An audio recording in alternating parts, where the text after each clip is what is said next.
A lot of friends I had gone here, including some of my relatives. My older brother and two uncles played on football teams. And then Ivor Jones, outstanding history teacher here, came to our high school and was doing some recruiting. So that was part of the influence that brought me here.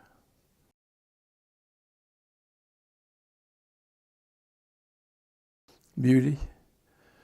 The campus is the most beautiful I have ever seen it. I've seen it since 1942, and it's more beautiful now than I have ever seen it. Flowers and shrubbery, everything just looks so great. So it's a great looking campus, I think.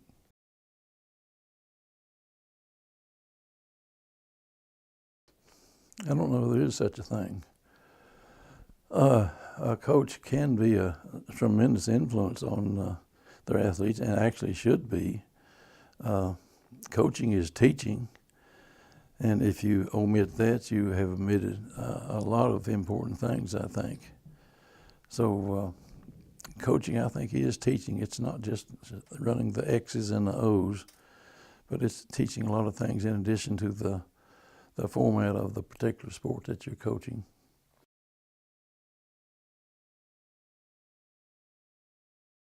That's a very difficult question to answer.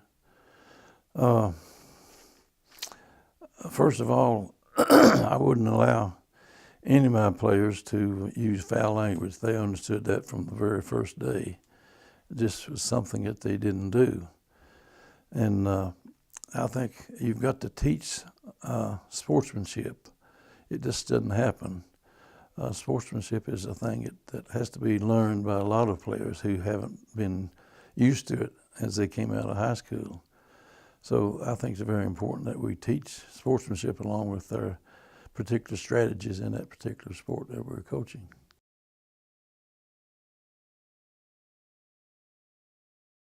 Don't get hit. Well, I didn't really learn much in the military about coaching. Determination, I guess, was one thing, and being able to stick to a project that you had to be stuck with. You couldn't give up. You had to just keep going with it, really.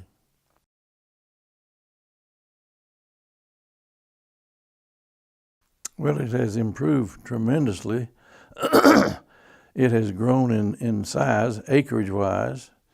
And of course, it was beautiful. Actually, in 1942, Mrs. Durthick was a leader in that. She was the president's wife back at that time. And they instilled in all their people that worked for them to try to continue making the campus beautiful, and they did. But I think it's more beautiful now than it was in 1942, really.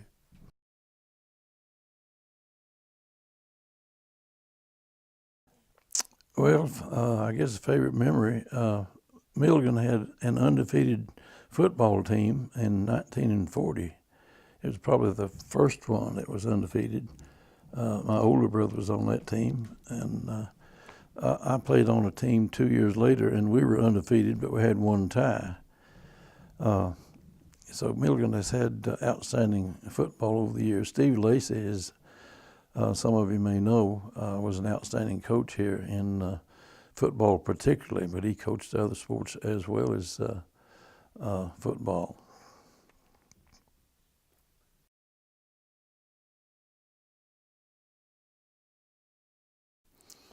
Really didn't think about it. It's hard to describe, but I really didn't think much about it. The seriousness of it, I just felt like I was privileged to be inducted into it. I guess Steve Lacey and I were among the first that were installed in the Milligan Sports Hall of Fame.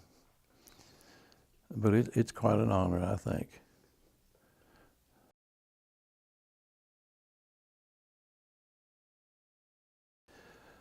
Well, I hope I haven't had a bad influence on anybody. I hope I have instilled some goodness in most athletes that I have had the pleasure of working with. So I think it's important to try to instill some form of camaraderie, as it were, and to leave a good taste in the mouth of all the athletes or teammates as well as themselves.